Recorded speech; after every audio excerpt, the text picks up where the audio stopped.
Primeramente, gracias por todos que están aquí. Estamos muy orgullosos de estar aquí en México. Black Eyed Peas, regresamos a México.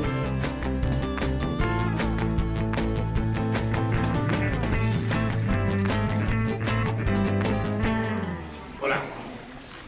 Well, welcome to Mexico. Can you tell us a little bit about how is it going to be the show? And when you became very popular, Fergie was with you. How are you going to substitute her voice? Because it was very important in your career in so many songs. To answer that question, we're excited to be back in Mexico.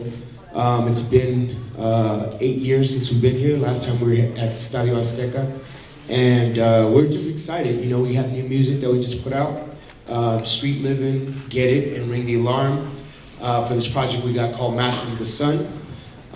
We look forward to performing, and I know you asked the question about Fergie. Fergie is always and will always be part of the family. She's doing a solo thing right now, so we wanted to carry on the legacy of Black Eyed Peas, how we started in 1995 as a trio. And with this project, it's very reflective of our earlier work, a mixture between Behind the Front and Elefunk. So we're very excited because we also have a new addition to the family that you'll be seeing, be a part of this. So to answer that question, it's gonna be a good night. And it's gonna be a surprise.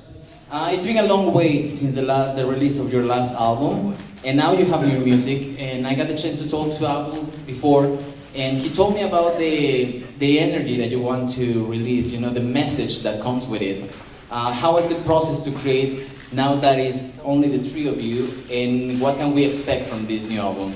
So from this new project, Masters of the Sun, you can expect new ways of putting out content, and like for example our partnership with Oculus with our virtual reality graphic novel, and then our partnership with Marvel Comics.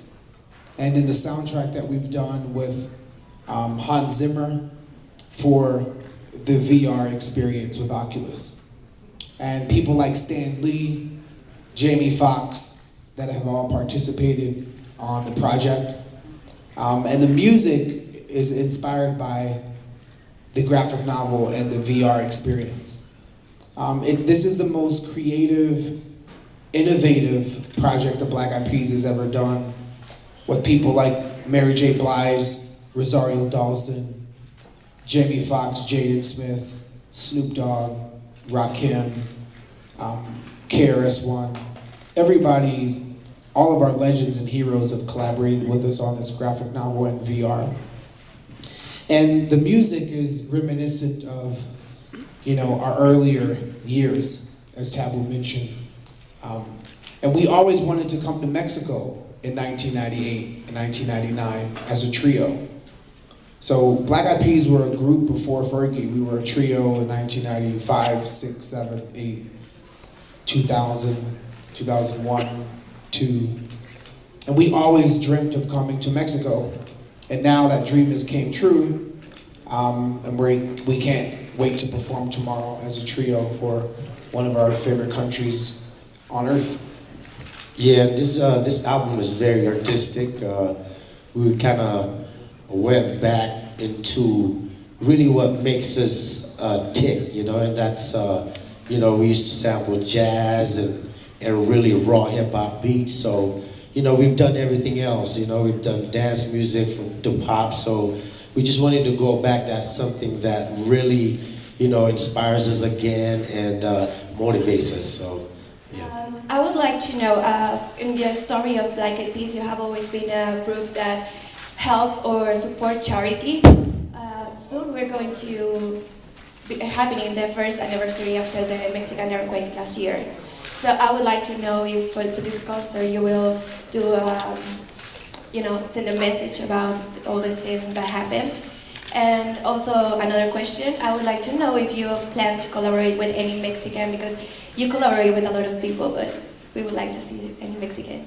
So we've been very active in the past. We've done El Teletón with Black Eyed Peas last time we were in Mexico. So we've been very involved not only in philanthropy and in the lending our voice space, but we're also very active individually in our own endeavors. So, you know, if the time permits and we're available, it would be dope to participate in the 1-year anniversary that you talked about.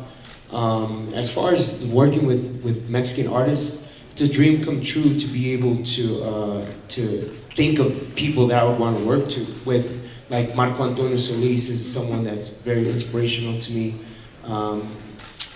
We'll actually work with Joan Sebastian before he passed away. Yes, no, yeah, I've collaborated with Joan Sebastian back in 2013, and on a song called I Want to Be Happy. And we're here in Mexico not only to do a concert here at the Pepsi Center, but to also support International First, which is a robotics competition that's here in DF.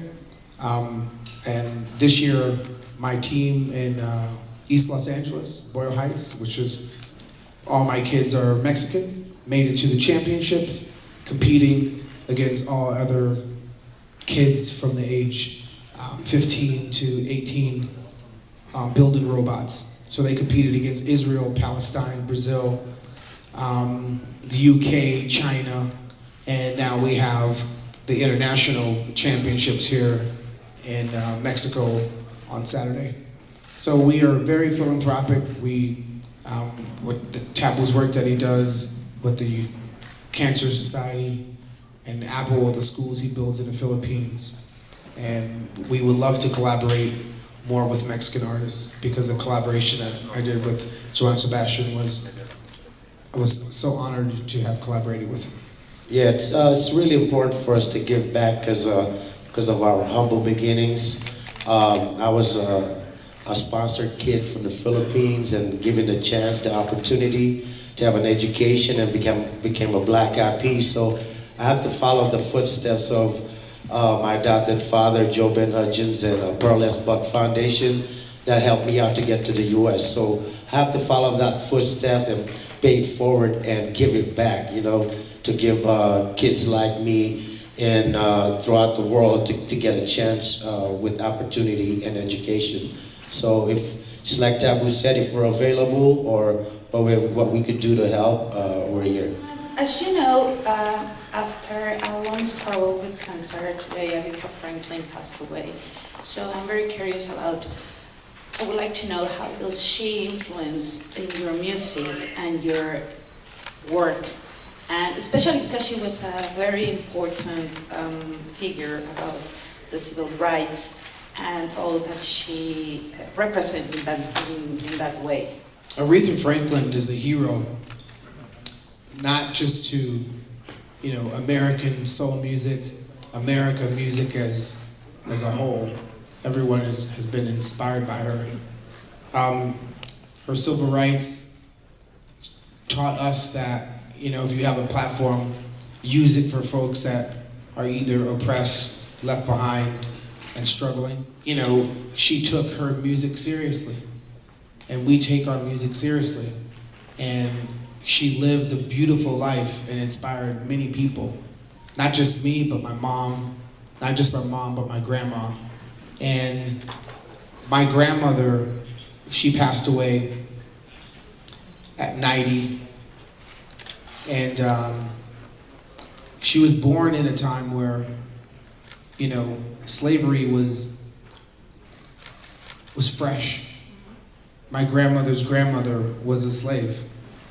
And my grandmother meant so much to me, and she loved Aretha Franklin. You know, Aretha Franklin like inspired generations, and her music will live on. And people that are fighting to cure cancer, to mentor cancer survivors, you know, Taboo is a hero to me. The work that he does for people that have, you know, undergone that disease and beat it, and the folks that have been defeated by it. He's a champion and all the people that Chapel works with, so we will miss Aretha. Thank you, bro. Como dice Willy, yo soy sobreviviente de cáncer, ya son 4 años que luché y estoy aquí, gracias a Dios, primeramente. Voy a usar esta inspiración de Aretha Franklin para hacer más. Usar mi plataforma para ayudar, para estar en el servicio para sobrevivientes, pacientes de cáncer, especialmente para los latinos, nativos americanos, so that I could do more and use this blessing of being a Black Eyed Pea, but also having a second chance at life to do the work and affect change and hopefully get to a point where we find cures for the different forms of cancer. And I know it's going to take a lot of work, but I'm in this to win this, because there's a reason why I beat cancer, and there's a reason why, you know, people like Aretha Franklin, who are legends and embody the empowerment of beautiful people, that will inspire me to continue in my fight. So, you know, that's something that I have to look at a positive out of something so sad, because we were inspired by Aretha Franklin. Yeah, Aretha Franklin is an icon, and not just for civil rights for women, but I mean the world. It reached all the way to a small town in Philippines called Sabong Bato to hear Aretha Franklin all the way over there. She inspired so many women out there and young ladies, and she will be missed and never forgotten. So you released your first album, you has changed in so many ways. You went from hip hop to pop to electronic, but now there's a lot of new songs in the charts, breaking the charts. It's difficult to you come back with this new scene after 8 years? In 1998, when Black Eyed Peas first came out, there was more diversity in music. You had punk rock on the radio, you had alternative on the radio, and then when we put out our second record in 1999, 2000, you had diversity on the radio, and then you had Napster, and that was really hard. And so Ella Funk, hip hop, gangster rap, you had pop music from Britney Spears' of the world. It was so diverse to try to have, you know, yes, there was radio, but there were so many different styles of music.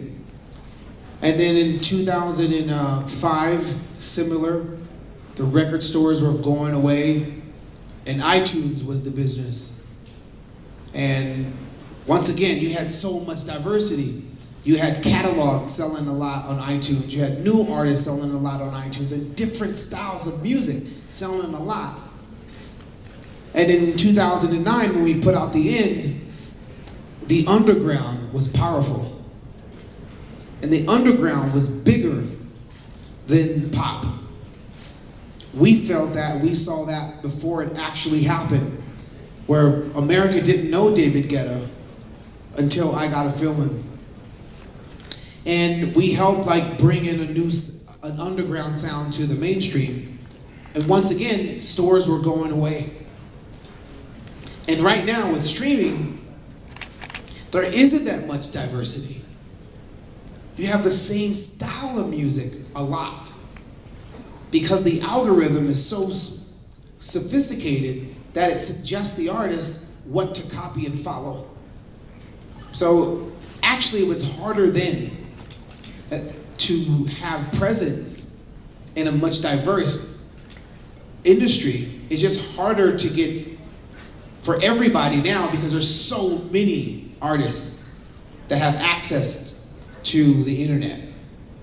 Everyone has access to SoundCloud. Everyone has access to Spotify now with apps like Amuse. You're competing with everybody now. Before you were just competing with diversity in the music industry. Now you're competing against your next door neighbor who sings good. The Uber driver who sings good. You know, you get into an Uber and he's like, yo, Black Eyed Peas, who check out my SoundCloud account. Like, everybody is singing now. So that's that, but it just so happens that while everyone's singing, everybody's singing the same style. Your music has always been about creating conscience about the problems that attack our society. but sadly the younger generations, they are not really into these topics. How are you planning to approach these kids and get the message to them? One thing the Black Eyed Peas never did was chase. We never chased popular. We always tried to invent and take something that was underground and make underground popular. So the youth, the millennials, they're awesome. And if they discover our music, that's great. And we appreciate the listens. But right now, the music that we're making is for our soul. We're trying to make music for our hearts. And, you know, I think we did a good job making music for the masses in 2005 to 2010. We did a really good job at that. Now, right now, we're being just a little bit soulfish, not selfish, because we're not thinking about ourselves, we're thinking about our soul. And we're making music for the soul, so we're soulfish. Soulful fish. And honestly, the reality is, in the United States, there's a lot of effed up stuff that's happening. So what better group to address those issues and to really put it out there and let people know, like, hey, we know how to make the party music, we know how to have a great time, we've shown you that, but we also know the frequency of where's the love. And the thing that got us there was heart, smart, and art. And we always know that where's love is that higher frequency that speaks to the world in a different way than I Got a Feeling, in a different way than Let's Get It Started. Or My Humps. Or My Humps. But it still connects with people that want to understand, hey, these guys have messaging behind their music. They have something to say, and maybe it's a slow creeper. Maybe everybody won't get it, but it's okay. Look at Chico Che. You know what I mean? Chico Che, they didn't really understand it. Y yo soy el pipiribao. You know what I mean? They didn't really understand it, but we're like, boom, boom, boom. We gotta get that, you know? So it's cool because the music that we're making now, it best represents where we're at in our state of our career. And also beyond just singing about it and talking about it, we're actually making actions in our community and for the youth to provide education and opportunities. Will is really heavy on introducing robotics to the kids in East LA, and I'm building computer labs throughout Philippines. So I think that's the way to reach the youth and the kids. Yeah, providing solutions and, you know, opportunities for the youth. There's enough people making music for the youth. What we want to do is make opportunities for the youth and then make music for our soul. I want you to tell us more about this new artistical approach of inviting new voices to this new material and the approach of, you know, mixing this new technology as VR experience. Also, a question for El Paisano Tabú.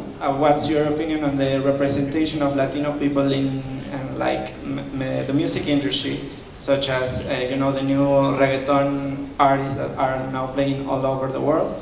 And if you could tell us a little bit more about the show, what can we expect for the show tomorrow? So it's the opposite. So we did the VR experience because the technology is so exciting and inspirational to be able to create and build a world.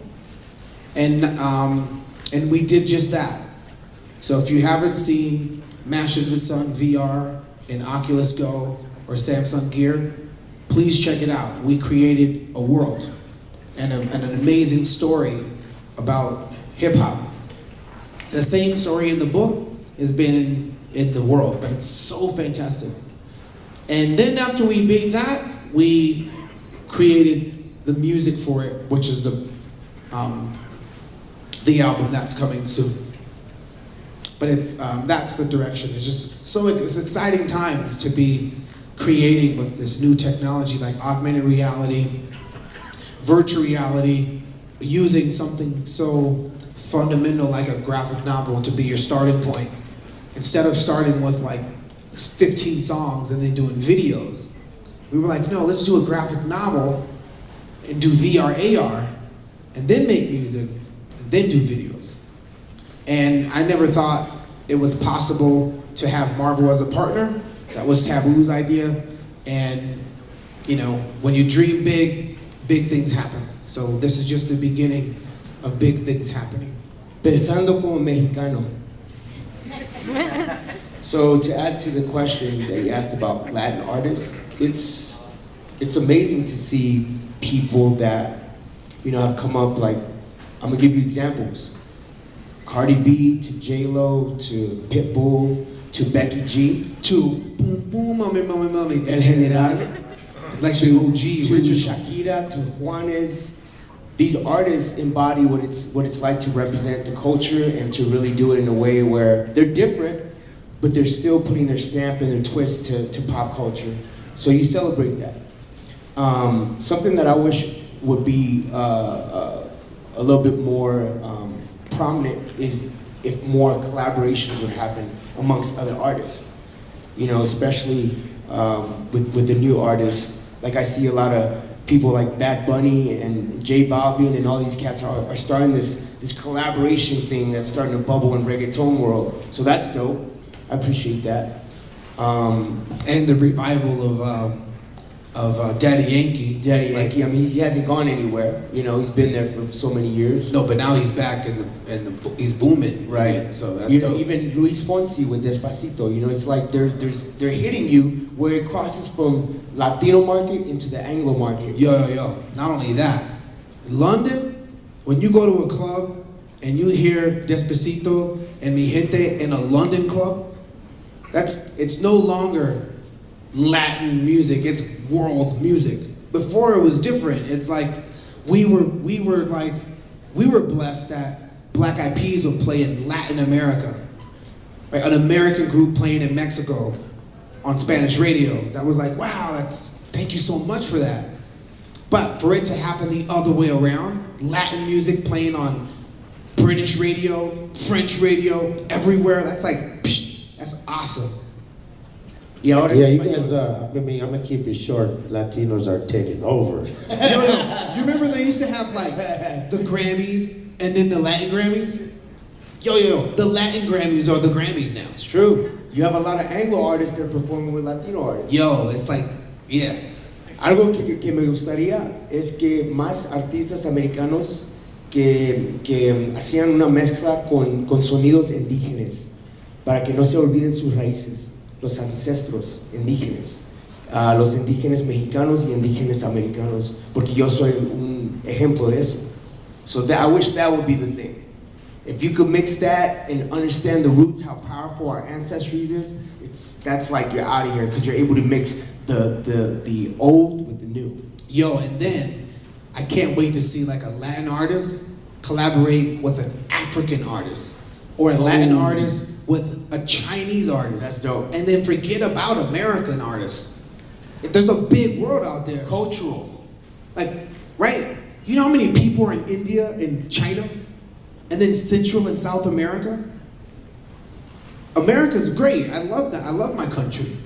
But right now, what's booming is Latin music. So, and there's going to be a Grammys next year. And there will be a Latin Grammys. I'm telling you, the Latin Grammys is more vibrant in the world. When you travel, when you hear what's playing in the club, that's dope. I'll keep on turning around. Turn around. And you know, for every cycle, we always make sure that there's always a new experience for our supporters. And you know, we always marry music with technology, with, you know, the Black Eyed Peas experience, the dancing. Now it's, you know, the visual. So if you get the whole package, it'll all make sense. It all ties in together, and it's really fun for us, and innovative, and it's something that we want everyone to enjoy. We are all sad for Aretha Franklin today, but we are also celebrating life. Today is Madonna's birthday, and I want to know, what do you think about the influence of Madonna in music? Madonna, so we all grew up poor. And when we were poor, pobres, Madonna was like a superstar. Madonna, Prince. And Michael Jackson, Madonna, Prince. And there's some things that you don't, they're just superstars. And you're influenced by them, but you don't dream to be like that. Because as a pobre, like there's no way that's possible. And so Madonna to me was always like, oh man, there's no way we could have a life like that. You know, Michael Jackson, there's no way I could work with that guy ever and ever. And then when you have that like that drive and that center, and you love your life when you're a pobre and you start becoming successful, eventually you work and you meet Madonna. And you realize that she was once a pobre too. And that's why she's a bigger superstar. Because the ones that make it fast and like never had to work for it, they don't stay around long. Like Michael Jackson had to work for his success. Prince had to work for his success for years and years and years. Madonna had to work. But ultimately, the aspiration of being able to have that amazing presence on stage, being able to sing, being able to have that effort mentality and not be scared to just be yourself, she's had a lot of influence. And longevity, like the 80s, the 90s, the zeros, the teens, and now going into the 20s. Like she's been there. Aretha Franklin, like generations. And for, you know, let's just hope that the artists that are big today have long careers, because society, we dispose of stuff so fast. And thank God we still have a Madonna with us. I mean, think about it, Will. She was doing the Super Bowl a couple years ago, and she was with LMFAO talking about dun, dun, dun, dun, dun, dun. Yeah. She was doing the Running Man with LMFAO. Come on, son. That's dope. That's crazy. I mean, Madonna's so influential. I mean, her name is a vocabulary now, you know, in the dictionary. And I think she was the millennials at her era, you know what I mean? The wild, the not scared to push the envelope, and she was a showman. She was is that a showman? She loves, you know, you could be inspired by her show. She just do so much production, and she puts so much into her shows. I understand very well what you do say about reggaeton. Right here in Mexico, there are so many polarized opinions. Some people hate it, some people love it, because they say it's very vulgar. What do you think about the style, about reggaeton? What do you think that artists like Janet Jackson is releasing tomorrow a single with Daddy Yankee? Janet Jackson, Daddy Yankee? Yes. You just told me information I didn't know. Like, I can't wait for this collaboration. Man, that's awesome. And what I like about reggaeton is like, it's a recipe for people to succeed. It's look at reggaeton, look at hip hop, look at, you know, reggaeton, hip hop, rock. It's, if you're poor and society and education in your neighborhood is not allowing you to succeed in life, here's a blueprint of how you can change your life. It's simple, but the reggaeton that makes it is when they took simplicity and they made it beautiful, wonderful, and reinvented something simple. Boom, clap, boom, clap, boom, clap, boom, cha-cha, boom, clap, boom.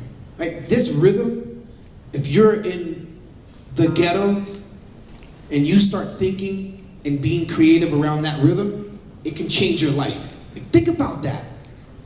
They didn't teach it in school. It's taught in culture, and people have changed their lives because people like boom, clap, boom, clap, boom, clap, boom, cha, cha, boom. Or hip hop, boom, clap, boom, clap. Or house, and it can change your life if you dedicate and be creative around these rhythms. That's beautiful, actually. When society shuts people down, music opens lanes for people to change their lives and take care of their families. So anybody hating on reggaeton or hating on hip hop or hating on house are not looking at the conditions that these people are living in that need it to survive, to bring joy to people when they want to escape the harsh realities of society. Reggaeton is dope. Jazz is dope. Jazz is a little more complex. Like, how do I do jazz? It's hard to say that shit. But reggaeton is like, I love it. I love it for how simple it is. I love it how expressive it is. I love it for how everyone enjoys it. Yeah, I have to agree with that because we're open-minded. We travel the world. We've seen a lot of different styles. I mean, we grew up on cumbia when we were younger.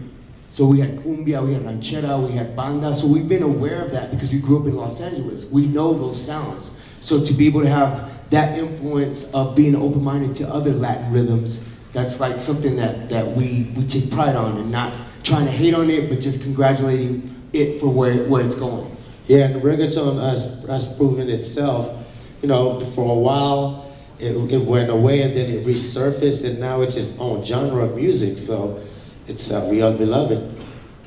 ¿Ya es todo? ¿Nada más? Hey! Oh man, I was gonna start speaking Spanish.